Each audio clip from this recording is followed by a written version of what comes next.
Hello, everyone, and welcome to Code Conversations. Before we begin, Code acknowledges that our association spans land across Turtle Island, which is the traditional territory of many Indigenous peoples. We honor them as the original storytellers and stewards of this land. May we never forget their legacies, and may we learn well the lessons their descendants have to teach us about living on and with the earth. We will practice the sign of respect, acknowledge the rich history of these lands and Indigenous nations, honor the truth of the past, and uphold our original treaty, the Two-Row Wampum, to peacefully care for the land and each other through our drama and dance teaching practices. And I'm coming at you right now from the traditional territory of the Haudenosaunee, Wendat, Huron, and Anishinaabe peoples. It's important that while giving a land acknowledgement, that we acknowledge the fact that words are nothing without action, and we need to lead ourselves forward as a society through truth and reconciliation and decolonization through our actions that we take every day in the classroom and beyond. So my name is Matthew Sheehan. I'm Code's current president. I'm here with two guests for our Code conversation. Jane Deluzio, our current past president and Code member since 1980, is a specialist in both dance and drama and taught both subjects for over 20 years before becoming VP at Rosedale Heights School of the Arts in TDSB until she retired. Jane has worked with teachers and students in Austria, Estonia, and Germany and Kazakhstan. She is a passionate advocate for both of these arts and believes that our global future and local communities depend on strong dance and drama education beginning in kindergarten. She has missed only 3 conferences since joining Code. That's an impressive number, only 3. Joanna Perlus continues with more than 20 years in the classroom to bring her enthusiasm, creativity, leadership, and love of dance to students. Her past experiences as a professional dancer and commissioned artist have fueled her passion to advocate actively for the arts and education. Joanna is the Teachers Council Coordinator for the Ontario Secondary School Dance Festival, OSSDF, the newly elected Dance Liaison for the Council of Ontario Drama and Dance Educators, CODE, and a long-term member of the Newton Brook Secondary School family, where she teaches dance, drama, and visual arts, and is both the Assistant Lead of the Arts and Culture, SHSM, and the head coach for the competitive dance team. Joanna's practice is deeply embedded with a Dance for All Students educational approach, emphasizing the creative process, critical thinking, safely strong technique, and the embodiment of thoughts, feelings, and insights into student compositions. Welcome to Code Conversations, Joanna and Jane. So happy to have you here today. Thank you very much, Matt. Now, to be honest, I'm going to say flat out, because we're a drama and dance organization, and I am very firmly a drama teacher, but I have absolutely nothing but respect for the pedagogy and the dance practitioners and art educators that I know personally, and it's something that I've learned a lot more about since becoming a Code member, and which has led us partially to this conversation that we're having today. So first question, and you know what, we'll start with Jane first, then go to Joanna. Jane, what led you to dance education? Growing up in Sault Ste. Marie, I was a studio dance kid. I did tap, ballet, jazz, what we called ethnic dance back then, which was appropriating dances from all over the world and performing them. I was genuinely a G Verdi Tarantella dancer because I'm fully half Italian and was part of that culture. And I took a couple courses in dance from the phys ed department at the University of Guelph in my undergrad year. So I had this background of dance, but I was a drama major. I went to teach drama. That was what I wanted to do. My mentors were David Booth, Chuck Lundy, Juliana Saxton. And so I was immediately thrown into the world of drama in education. Kids at my high school loved dance though in Scarborough. And so I started a club which blossomed into about 7 or 8 clubs with other teachers running, because we had the Chinese dance club, the hip hop dance club, the Bhangra dance club, the jazz dance club, and then they all came together in an annual dance show. And the kids started begging to say, we need a credit course, we have to do that. So there was all this pressure, but I was a drama teacher. From the beginning, I put movement in my drama. I used it all the time. And right from I started teaching in '77, and in the '80s and '90s, I gave workshops almost every single year at Code. How to use movement in a drama context was the whole focus. And not many people were doing it. So that's almost no one, why I kept doing it year after year. So this mix and clash of the dance, which I approach studio style, you know, I even put a couple kids in for exams with the British Association of Teachers of Dance. That was my background. And then I was in the drama class creating with the kids, bringing out movement, embodying narrative. And suddenly the light dawned. And I realized that there is such a thing as dance in education. And if there wasn't, there should be. And started working more and more that way. And just to bring this to, I guess, a close, I was working in the end, towards the end of in the 90s, I was invited by the Scarborough board if I would come to work centrally as the first coordinator of dance and drama. And they'd come to the annual shows, which were more and more movements than, you know, steps. They were more and more embodied movements, and they'd seen the work and they wanted that to be the messaging. So it was really, it brought me in. I stayed in code the whole time, and politics started, and that was what we were doing, advocating for dance all over the place. Sorry, it's a bit confusing, but it was a bumble along from lifetime experiences. That was not confusing. Oh, come on, it was a beautiful journey is what it was. Joanna, over to you. What led you to dance education? Very similar to Jane, I started off as a competitive dancer in studio setting. I was taught ballet, jazz, tap, hip hop, and lyrical. It was very much lyrical and not contemporary yet. And that was my life. I used to say 8 days a week, I'd be dancing. So when it was come time to figure out what I wanted to do in my career, I loved teaching, but I was a visual arts major. And I went to Teachers College for visual arts. We had a program was very much only for the arts departments, music, drama, dance, and visual art, and it was great. And so I got my my teaching, my B.Ed at York, and I actually started teaching in elementary panel, and I was able to teach visual arts and grade 6 and grade 8, and then grade 6 core. And I lost the ability to dance all over the place. And I thought, you know, why don't I start a dance club?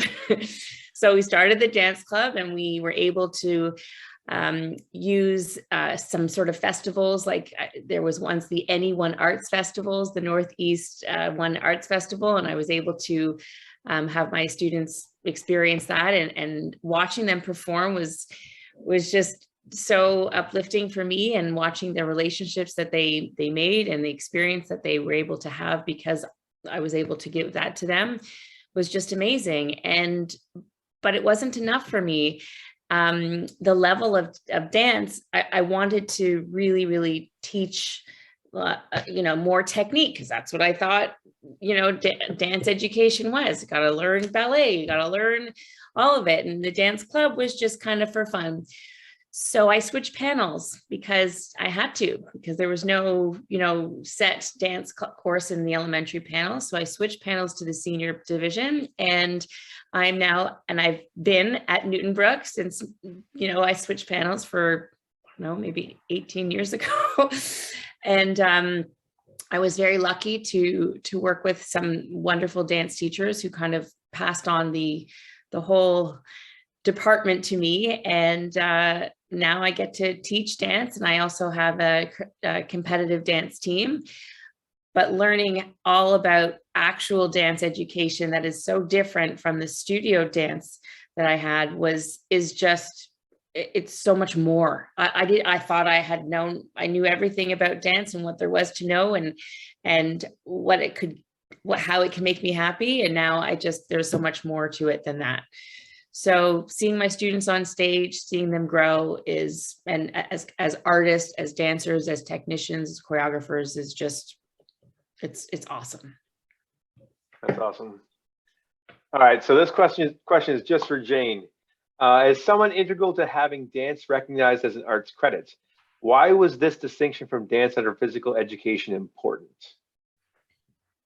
It was important, but it seemed oppositional when in fact we really owe the phys ed university dance people a great debt of gratitude, because they were the teachers.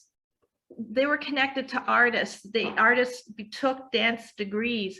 They began to see that they wanted dance to be in education all over for everybody, all bodies being able to dance, that whole philosophy. And so they started that journey. And then it started swinging forward on its own, because when, for example, at my high school, when the kids really wanted a dance credit course, the only way you could get one back then was through phys ed. They had a focus course called dance. And my principal said, well, I'm sorry, Jane, if you want to teach it as a credit course, you're going to have to go get phys ed part 1. So you have to know that any game that involves a ball in any capacity and I do not do well together. However, I more or less got through. I really couldn't do the basketball thing unless they did it as movement. The guy said, okay, I can do this for you. And he taught me how to do it and turn and throw, and I used to get him in. But the point was, is I had to get a phys ed part 1 to teach. But you got the phys ed part 1. I got it by the skin of my teeth. I got it. Believe me.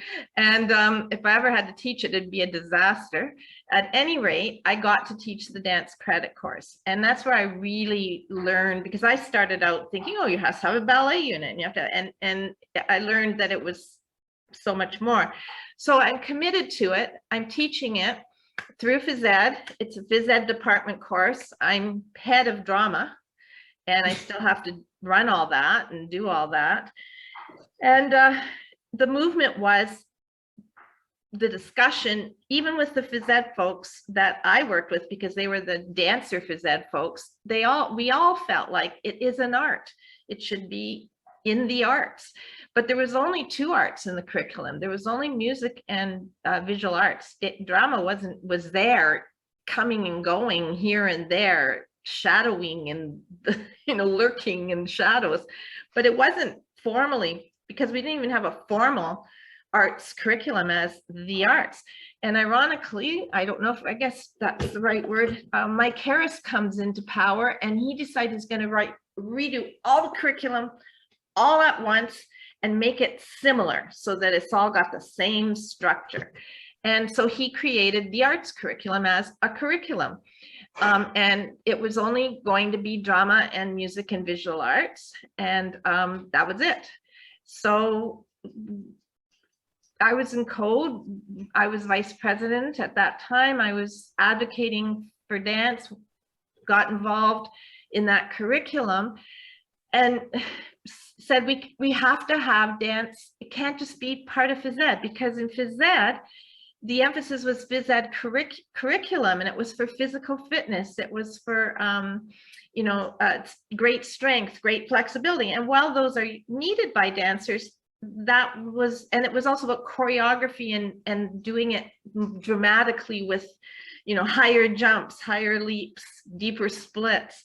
And we wanted it to be about creativity, artistry, kids finding their thoughts through their bodies, communicating their emotions. So I'm not going to give the story of how we got it in, but the why is what you asked. And the why is that we needed a compromise. It can be in phys ed as a healthy active activity, meeting phys ed expectations, but it is truly an art form, and it needed to be there, and so did drama. We had to explode the curriculum. And if you look in the 2015 phys ed curriculum, dance is not a focus course, but rhythmic movement, and I forget what they call it, rhythmic movement, and anyway, rhythm and movement is there as a focus course, and lots of movement can happen. So I think we've come to a kind of an understanding of one another, but it was quite bitter at times, both inside schools and we had a big fight, quite a big fight. Go read the history section of our website, and we won, and we got it into the elementary curriculum and the secondary, and lots of people deserve credit for that. It was lots of people working to make that happen. That's awesome. Well, building on that, I got a question for Joanna. Why do you feel that it's important for the education system to have a healthy dance curriculum? Get very passionate about this question. I find that when I'm sitting in a staff meeting or in my PD sessions at my school, and we usually sit in departments, and so the music and the drama and the dance department, we all sit together. We're all very close, and they always ask, how can we really get to know our students? How can we get their student voice heard? And how can we, really make sure that we are a trusted adult in their lives to make a difference? And we look at each other like we naturally do that, and it's, they have a voice in our classes, and the performing arts, and in this case, dance is so pivotal for these kids to be themselves and to have us there as I feel like my relationship with my dance students is quite different than my relationships with my visual arts students. I kind of get to know them a little bit differently. It's much more on a personal level, because I get to hear their struggles, and I get to see them voice their struggles through their expressions and their artistry. I think that dance introduces them to students, to any students, because they have to take one art. So sometimes I get the students, well, they suck at drawing, they can't act, and they don't want to play a musical instrument, so why don't we dance? And I love that, because I get to introduce them to a passion they might not know that they've had. And I also get to let students continue with passions that they might have had. And so many of my students can't afford dance lessons outside of school. And I'm really happy to be that person to give that to them, because it's here, it's in the public school system, and it's accessible to everybody. I see students struggling with mental health, and dance saves so many of them. Even on a day-to-day basis, I have students come in, with the head hanging low, and really something has happened to them during the morning. And I say, just dance it out, no matter what we're doing. And at the end of the class, I've had a student say, "Miss, thank you so much. I feel totally better. I feel totally different. I'm lifted." They get to have close relationships with peers and teachers. Like, I get to see them in different lights, and, running around the room, dancing around the room rather than sitting still. Their confidence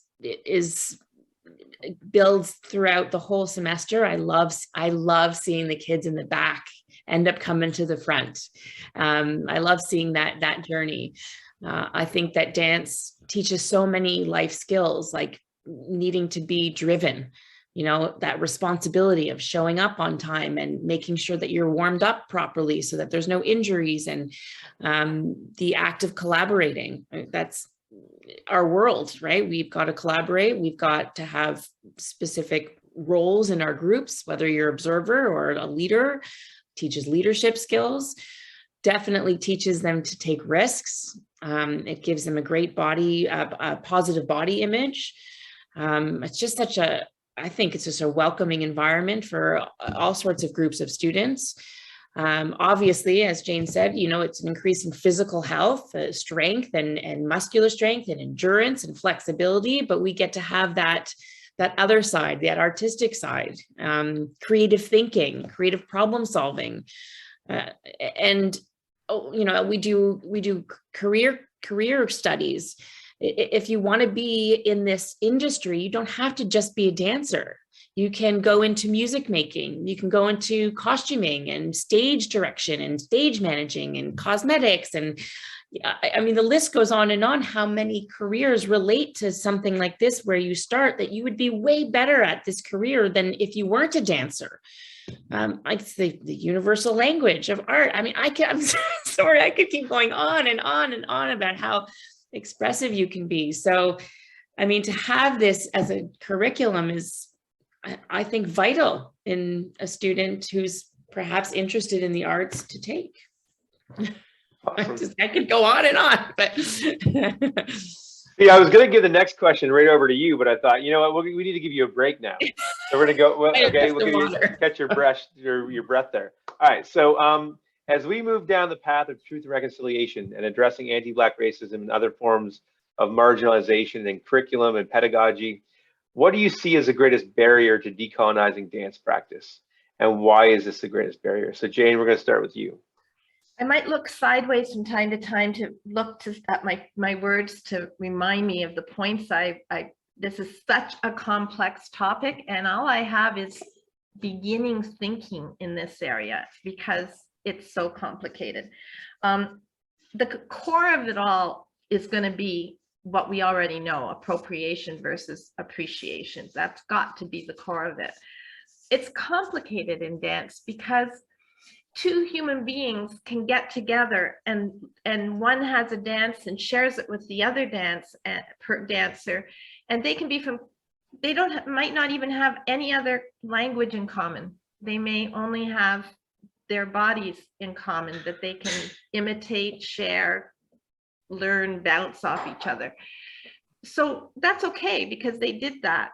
But how do you formalize that? What do you do with that? Is there a difference between what an artist does on a stage and what we do in a classroom together somehow? So these are the big questions they surround appropriation versus appreciation. And that's just at the most superficial level.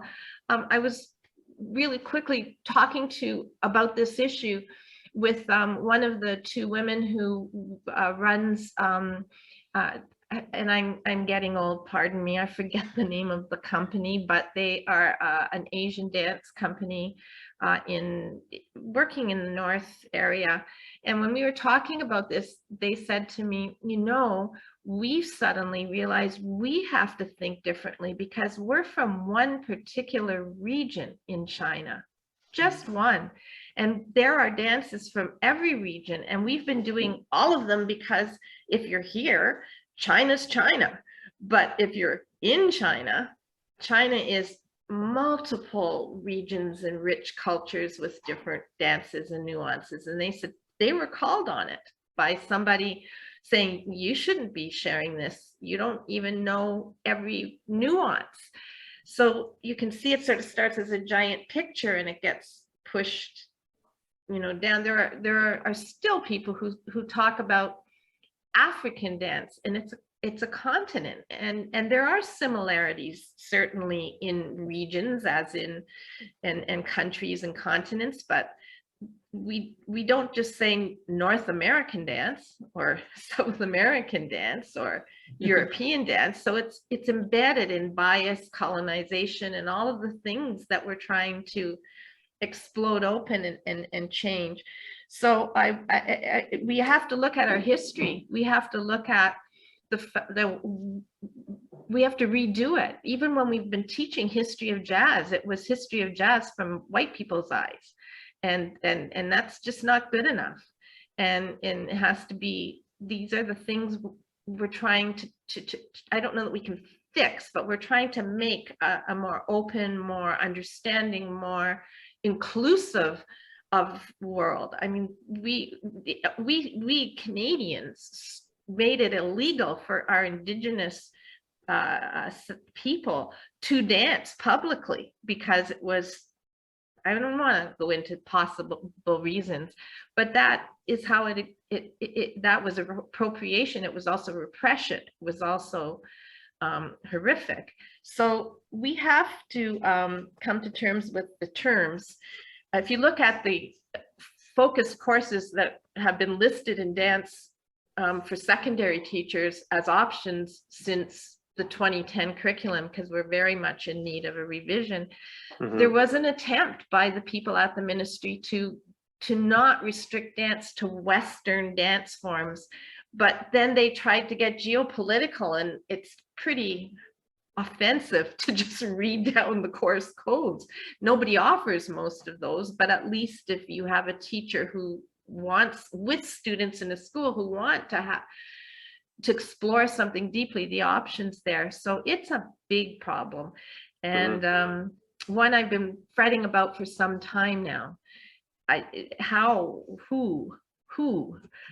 Who even leads this? Who even knows about this? No, how do we put together the right team of people at the ministry level when we're ready to change this? And how are we going to rewrite the dance curriculum? Because the heart of it is easy, but the heart of it is not. In dance and drama are harder, I think. You look at the course codes for music or visual arts, and it's winds, it's pottery, well, dance and drama, you can put a whole course in something, but they're always about life. They're always about life, day-to-day life issues, politics, it's all there. So how do you do it? And I know I might have diverged, but the decolonization, the awareness of dance from around the world, the not appropriating, but the sharing meaningfully is going to be challenging. Yeah. I guess just to finish, when I worked with teachers in Kazakhstan, I didn't speak any of the languages of the countries that I worked in. I had to work with interpreters in every single country. So I had no words. Very few people were speaking English. They were either speaking Kazakh or Russian. And we did some movement stuff that was so powerful. You didn't even need and so to me, could we do any of that or share it? No, it was our dance. It was movement. It wasn't Kazakh traditional dancing, which they showed me, which was fantastic to watch. But it was, so I guess that's what we're looking for in the end. I'll stop. Well, it was a great answer. But to follow up with that and build on that and expand on that, Joanna, what do you believe are the greatest barriers to decolonizing dance practice, and why is that the greatest barrier? I mean, I definitely agree and feel the same way that Jane does about it. It's such a fine line between the appropriation and appreciation. I think that we want to bring up well-rounded, well-versed students that can recognize themselves in the curriculum, but maybe they have a passion in another genre. Like the genres are what's causing us to kind of be like, how do we do this? Because we want to give them a worldly experience. We want to teach them about dance across, the world. But it's hard because dance is so linked to culture, and it's very, very closely linked. And it's hard because, teachers like myself, I know that I'm not supposed to teach specific types of genres. So how do we do that? How do we keep our section strong and full by creating like maybe umbrella sections that, have lots of different interest in it, like the ATC courses, but yet still be okay to teach what you're okay to teach. And we're going to have to turn to, professional artists, which is great. I find it very difficult to do that in my board because, and I think this kind of, it can open up a new discussion about barriers in education because, I can't just bring in, I used to be a professional dancer for many years before I went into teaching. And I have a lot of amazing connections of people who can teach all sorts of styles and cultures, but I can't just call on them to come into the classroom because they're not vendors. They have to be vendors, they have to be vetted. And it's really difficult for our board to approve of them if they're not some sort of company. So that is a barrier because I want to bring in all sorts of connections that I have to help it and work with the artist. And that's also important because you don't want the artist to take over the teaching job. And there's so much more to the teaching job with the education part than to just teach steps and just teach the actual genre technique. So how do we, it is such a big conversation of how do we create courses that give us this education of dance, but by still, decolonizing and recognizing that there are different cultures around the world that we should appreciate without appropriating. 100%. Yeah. Yeah, it's a larger question. We could have had the entire discussion about that this evening, but I figured we want to, go light and then heavy and light and then heavy. Even though we're going to go from heavy to heavy, I think, with this next question. But this is our final question. And Joanna, we're going to start with you. Explain to me what you think the greatest barrier to dance education presently is in Ontario. What do you think is the greatest barrier? I feel like, and I don't want to point any fingers, but I feel like we need to look up to the top. And I'm always thinking, oh, don't they understand what our courses do for these students? Like, I really don't believe that the people up in the ministry or even the boards totally understand what arts can do for our students, how positively they can be affected. Like, they're not there to see these festivals that we do and to see the lives that we change and the students that we build into mature, expressive people. They are such great events that go along that don't get noticed. So I do think that there needs to be, I don't know, I always think, don't they understand what this works and how this can be so beneficial to all of these kids? And maybe they think, well, I guess let them go to dance studios, but it's so different. The studio mentality, yes, it's amazing. It made me who I am today, but the education part that comes into play is very different. It's very different how we teach dance in school versus the competitive or even non-competitive dance studio. Funding is a huge barrier, and even funding for artists, and how, as I explained before, like how to get artists into the classrooms is hard, and some teachers don't know where to go, don't know how to look for that. I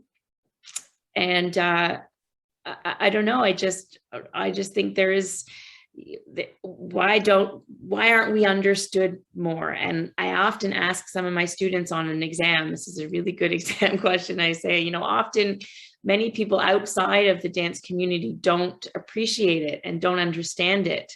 What would you like to tell them? And the answers that I get, I read them out. I read them to myself and out loud. I'm going, yes, yes, yes.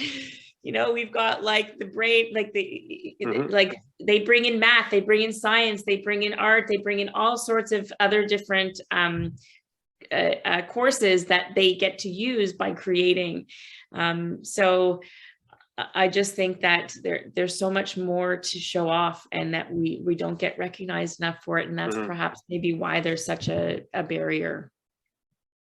Hope that answers your question. Oh, it answered my question and then some. Jane, what do you believe is the greatest barrier right now to dance education in Ontario? I believe bias and misunderstanding are the biggest barriers. I believe that we have academic bias still. We believe somehow that some subjects are more academic than others, when all subjects are academic, because there's thinking and pedagogy. And so we have this whole STEM thing, which is just so bogus, because every single subject is going to be needed for our students if we're going to save this planet. And yes, we do need to make sure that students rigorously think about science, technology, engineering, math, but they need to think creatively. They need to think about how to critically. They need to do that, as they need to go inside themselves to do that, to find and then look outward. So that bias, there's a bias in terms of the body mind. I think that's a colonization issue, that colonization looked at the body versus the mind, and the mind was where everything should be, and we need to repress bodies. That whole, somehow life will be too sexualized somehow if bodies are seriously involved. So we have to just think that's what's important. That's where intelligence lies. And there's a whole bias against the body and using the body and working with the body. And it somehow negates the intelligence that goes with the body mind connection, and all of that area of research is huge. Also, the masculine feminine, we still don't have that kind of equality we need. In the 60s, really the John Travolta era in the 70s allowed boys to dance. Before that, they just were, well, it goes with homophobia, and it goes with what is the definition of masculinity and femininity. And so those are biases and misunderstandings, and I think that they all exist. And right now we have this media, and we went through a pandemic, and we have these marvelous connections of people dancing all around the world doing the same steps. It's exciting, it's invigorating, we can all feel connected. That's great. But there's people who think that all you have to do is put on a TikTok video in the classroom, get the kids up, make them copy the choreography, and there's Bob's your uncle. They've done dance and education. Well, they've had a lovely, wonderful experience, and they should have those. I mean, they can have a wonderful experience outside studying ants for science too. But you wouldn't say that being outside studying ants ended their science education. And so we have to see that with dance, we have to go so much deeper than copying other people's steps. Even though the human body is imitating and working and moving together is exciting and should be, it's just not enough. So I guess it's all of that, and it goes to the politics and the funding. And all of it. And I just want to say that it's always when there's something important in a school, the band will be brought out, or the strings players will be brought out. Those poor musicians, some of my best friend music teachers say, really, we get no attention unless we're out there doing that. And it was true for drama and dance. Not drama is hard to put publicly, but if you did something in dance, you could do it. And I'm just going to say that for me, the moment in my whole career that meant the most with dance and overcame bias in many ways was, we were working on a piece about apartheid when South African apartheid was so strong, and we created it, and it was very powerful. And suddenly Lincoln Alexander became the first Black lieutenant governor in Ontario. And didn't he decide to come to Scarborough? And didn't he decide to pick our school? So suddenly, oh my God, Jane, you've got that thing. You got to do it, that thing, and the kids are trucked out. But it was really powerful, and he wept. And those are the moments when they say, oh, that's so incredible. And it is. But the rest of the time you had to fight to even do it, to even share it, to even show it. What are you doing in there anyway? So I know it's my big rant, and I'm old and I've ranted a lot of my life, so I'll stop again. Bias and misunderstanding, Matt. Well, you know what? Bias and that's where we're going to leave this conversation today. It's on bias and misunderstanding. I want to thank you both so much for coming on, Joanna and Jane, and sharing your thoughts and your answers today. And we have a lot to share with everyone out there in the dance community. So thank you so much. Thank you. Thank you, Matt. Thank you, Joanna. Thank you, Jane. I love watching your students dance. They make me weep. Me too.